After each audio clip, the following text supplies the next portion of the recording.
Back to another episode of the Casey Campbell Podcast. Casey Campbell with you, of course, and pleased to be joined by the MHSAA Executive Director. Of course, that is Mark Ewell. How's it going, Mark? Good, Casey. Good to be with you. Well, first off, congrats on a great fall sports season, and as winter sports get ready to go, and obviously it was a very busy fall sports season for you. Let's address the elephant in the room. Why don't we? Obviously, you guys just a few weeks ago, you just conducted finished up the undue investigation into Belleville. Kind of explain what happened there for many people that don't know, and you just go from there.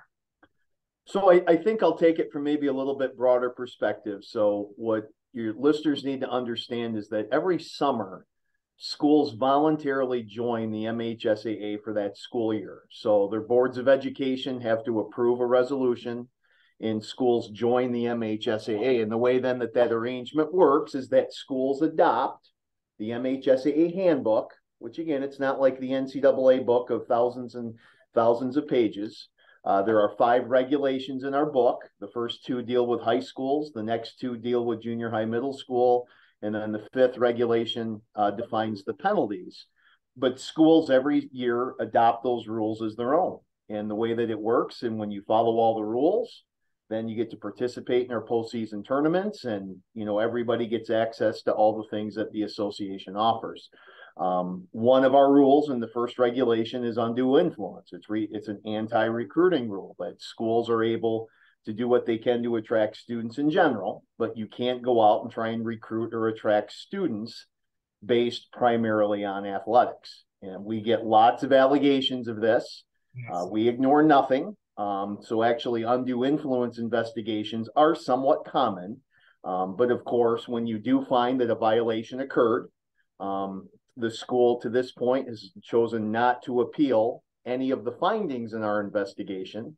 And so we're at this point moving forward with the penalties as they're set up in the handbook. But that's kind of how the general arrangement works, that schools join, schools agree to follow the rules. And when schools don't follow the rules, they have to understand that the penalties that are in the handbook are going to be applied. And I think that's kind of the short story of what happened here.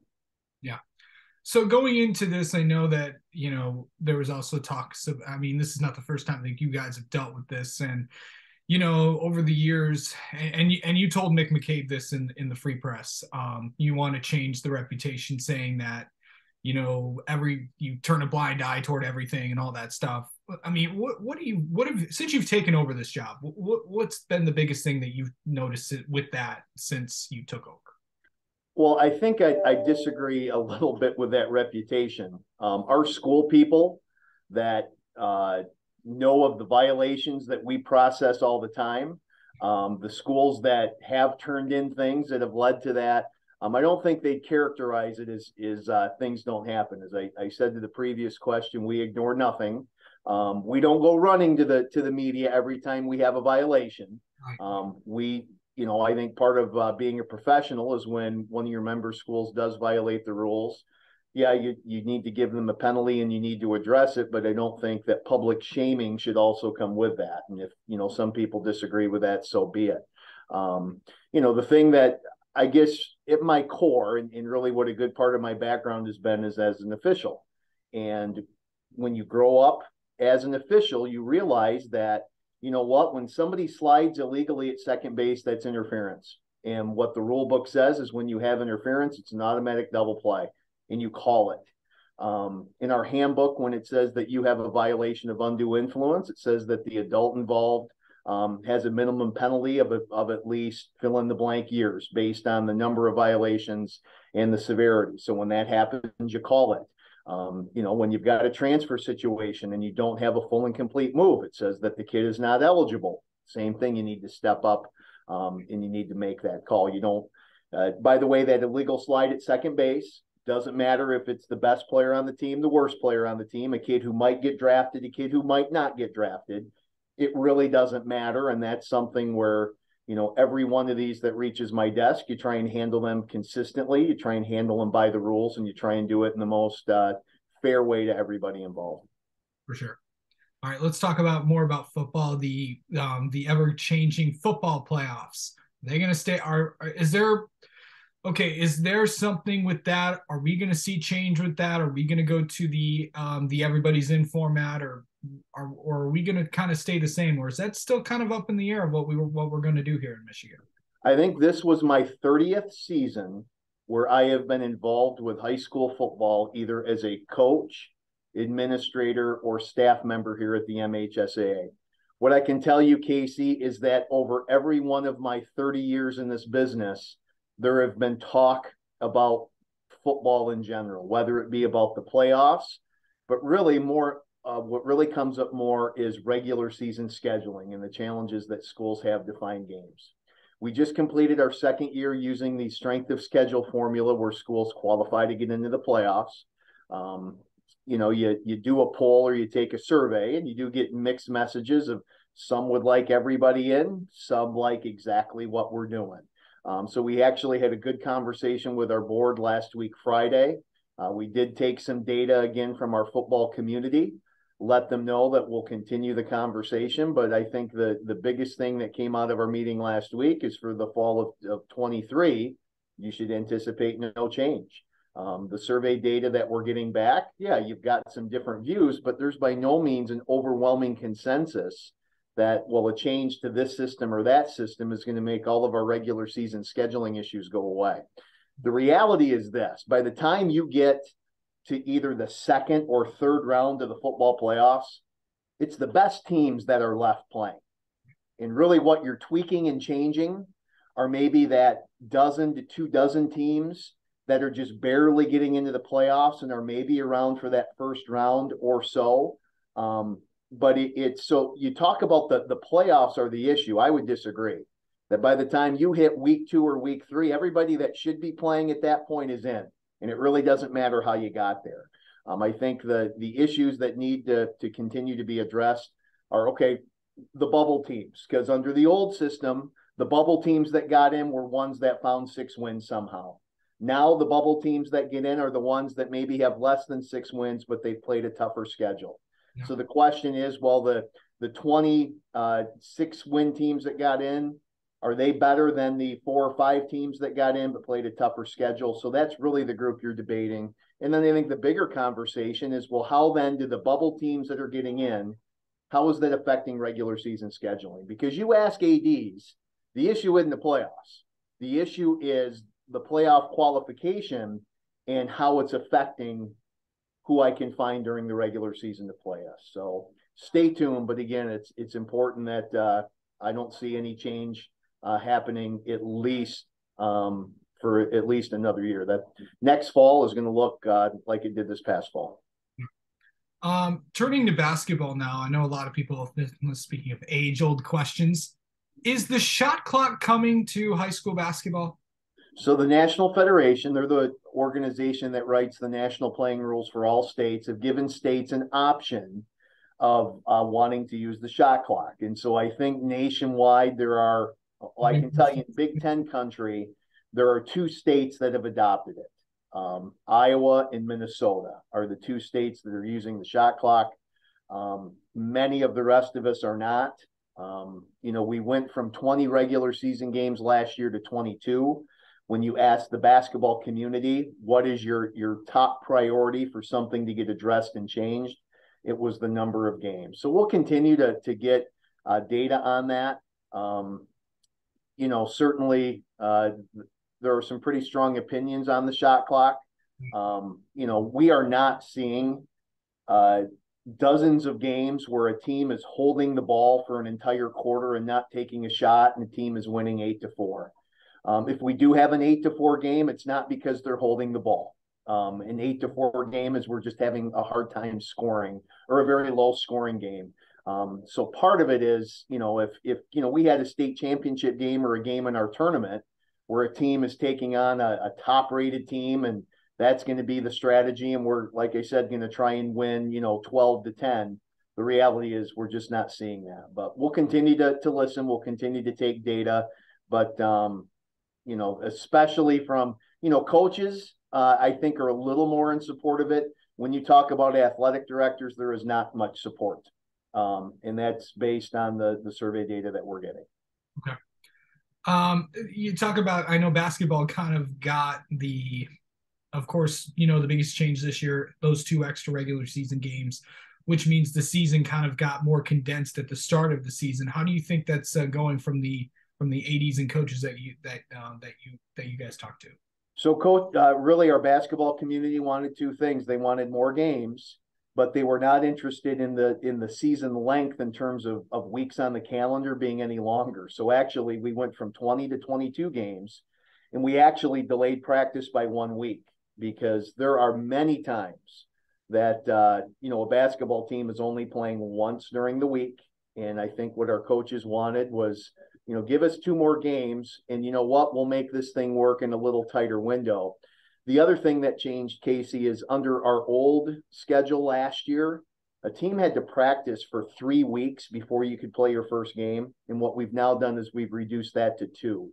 So with athletic directors and scheduling, your games starting this year are at the same corresponding dates as they were a year ago. The only difference was there were 2 weeks of practice leading to that first game this year, where last year there were 3 weeks. And I think that's been a really good change. What we heard from coaches is they like the fact that, hey, week one, it's tryouts and it's just with my squad. During that second week, we're now going out and we're scrimmaging once or twice.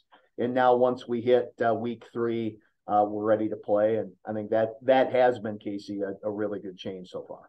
Yeah. Let's talk about participation has gone up in high school athletics since the pandemic, and really that has to please you guys a lot. It is. I think it's finally we're kind of back to really a place where we can talk about a post-COVID world. One of my favorite quotes is the comeback is always better than the setback. And surely during the pandemic, we had lots of kids choose not to play. I think your diehards were still playing. For example, in wrestling, if I'm a wrestler and I've been wrestling since I've been 4 or 5 years old, you know what? I'm always going to wrestle. But I do think that during COVID, a kid who maybe was a football kid that, you know what, I'll give wrestling a try, that during the pandemic, kind of those kids who are maybe a little bit more on the fence chose not to play. They maybe only played their one sport rather than multiple sports. And thankfully, I think we're seeing things come back to the way they were really pre-COVID, which is great. Yeah. Talk about officials for a second. Where are we at in that? It's a never-ending battle. We continue to recruit. We continue to try and train our folks as best we can. And we hope that when you recruit them and you train them and you put them in a position to be successful, it becomes easier to keep them or to retain them. So that is a every single day task here in the building. We're continuing to try and encourage all folks, not just young folks, but those that are young at heart, that there's help wanted, just whistle. And if you're interested, MHSAA.com, click on the officials button, and we'd love to have you join our team. Is it the talk about are we up? Are we down? What are we for so far this year? We're really remaining pretty consistent. I do think that just like participation levels of our kids, that we are seeing a little bit of a post-COVID comeback. A lot of officials, if you had an underlying health condition or your age, that, at the height of COVID when we were playing, I could see some folks opting out for a year or two, or saying, you know what, I'm gonna wait and kind of see what the landscape looks like. And I think we are getting some of those folks back. And the other thing is, if you watched our football championships at Valley Sports, I think almost every commercial break, you saw one of our ads about officiating, to get involved, that we need you now more than ever. And so I really think those two things coming together are helping our efforts. Also, I know hockey made some changes this year with kind of how the divisions kind of work. Kind of explain that for a minute. So hockey is probably one of the most unique sports we have, Casey, in terms of what we call cooperative agreements. A co-op program is where two or more schools come together, and basically students that go to those 2 or 3 or 4 schools can play on one combined team. Well, ice hockey far and away has the most number of cooperative teams. We have just as many co-op hockey teams as we do standalone teams. So, for example, Novi High School, they have their own hockey team. But you go down the road to, you come up 96 just a little ways, and You've got schools like Fowlerville, Williamston, Lansing Catholic, DeWitt. Well, they're all part of a cooperative team. Now, with a co-op, if there's 4 schools in the co-op, you take the enrollments of those 4 schools, you add them together, and that determines what division they're in. So what we had was Division I hockey was almost all co-ops. And because of it, the level of play wasn't really very good. At the very top of Division I, like Detroit Catholic Central, Brighton, excellent hockey. But it doesn't take much in Division I where, and by the way, co-op teams are not forming to become super successful teams. Right. Co-op teams were formed so that programs could exist and kids could play. So what we've done is we've now taken all of our co-op teams. So any combination of schools involved in the co-op, we've now taken that list, and the top third are D1, next third are D2, bottom third is D3, and then we've taken all of our standalone teams and done the exact same thing. So in Division I, half the schools are going to be co-ops, half the schools are going to be standalone teams, and those are going to be the biggest co-ops and standalones, D1. Same thing in the middle group, the kind of that middle tier of co-ops, middle tier of standalones based on enrollment. They're going to be part of Division II, and then obviously those at the bottom are Division III. Our hockey community is really excited because what I think, and if you would ask a hockey purist, other again than those very top teams in Division I, people would tell you the best hockey was in Division II and Division III, because our top programs really are our standalones, and we think this is just going to provide a more, I can't say level playing field, but maybe the ice surface is now a little more level amongst all 3 divisions. And like I said, our coaches and skaters are excited about what this will look like later this winter. So, of course, for many people that don't know, you have Brighton and Detroit Catholic Central. Also, Heartland is in Division I after being in Division II. Now, Howell, of course, remains in Division I. You have Livonia Stevenson that also moved up to Division I. So, and obviously the Saginaw Heritage, who was in Division I think moves down to Division II. So that was obviously a result of the changes so far. Because every year, Casey, you talk about Division I hockey. Well, who are the teams that are going to have a chance to win it in Division I? Well, probably 2 schools came off your lips. You then ask that question, well, how many schools have a shot to win it in Division II? And you could probably list a dozen different schools. So that was part of, again, kind of leveling the co-ops and the standalones. And last thing, I know, entering in the winter and spring sports season, any big changes that in spring sports that there will be this year? Really no. And part of that was, again, over the last 2 years, is so much of it has been just trying to hang in there and to stabilize things as we really got entirely through the pandemic. And, we've really had a very normal feeling fall, hoping that will be the same for the winter. And yet, if we can do that in the spring, Casey, then we can really kind of get back to our normal decision-making process. And now if there are changes and tweaks, we're now in a much better position to do that. It feels good because we're now back to driving decisions that, we're wanting to do what the membership wants us to do. We're membership driven right now, it feels like, again, rather than being driven by the governor's office or the state health department, which, it is what it is. That's the way it was during COVID. And, we tried to work with everybody as best we can. So feels good to be membership driven again, that's for sure. Speaking of the governor's office, I know that you guys have been in talks with them again about something else. I'd be remiss if I didn't ask you about this. Public Act 184, you came out with something on that. You're just to kind of, it's been a topic of conversation.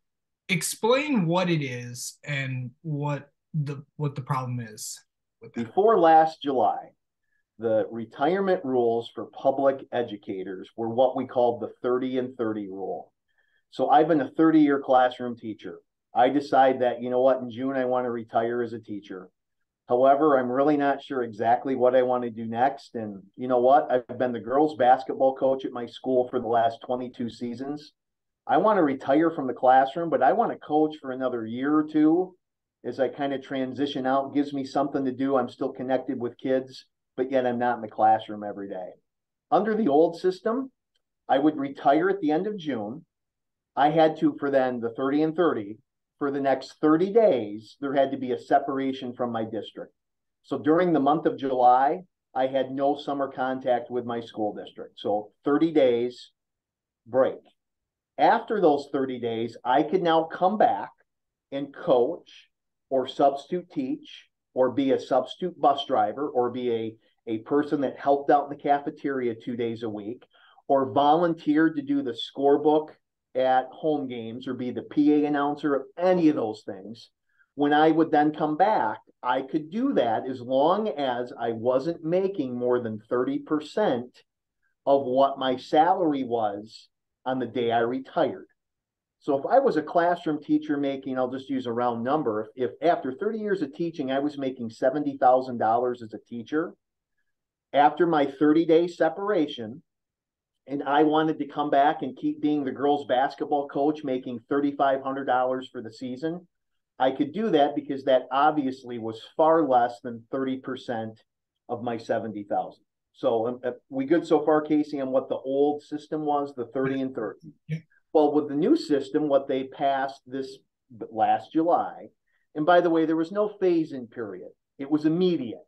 And it said that anyone who now retires effective immediately, instead of a 30-day separation, it now had to be 9 months. 9 months. And the reason that Office of Retirement Services argued was, well, under the old 30 for 30, there was too much double dipping going on. And I would say double dipping. I doubt that, at least in my world, double dipping is not someone collecting their pension and then also making $3,500 as a winter girls basketball coach, where you're literally making pennies on the hour. I don't think that's double dipping, but apparently Office of Retirement Services did. So by them now creating this 9-month period, what you're now doing is taking our very best people who have just retired but still wanted to stay involved on a limited basis, and now those folks are unavailable for 9 months. Casey, you ask schools right now what their biggest challenge is. It's not money. The biggest challenge right now is finding people. It's people to coach. It's people to substitute teach. It's people to drive bus.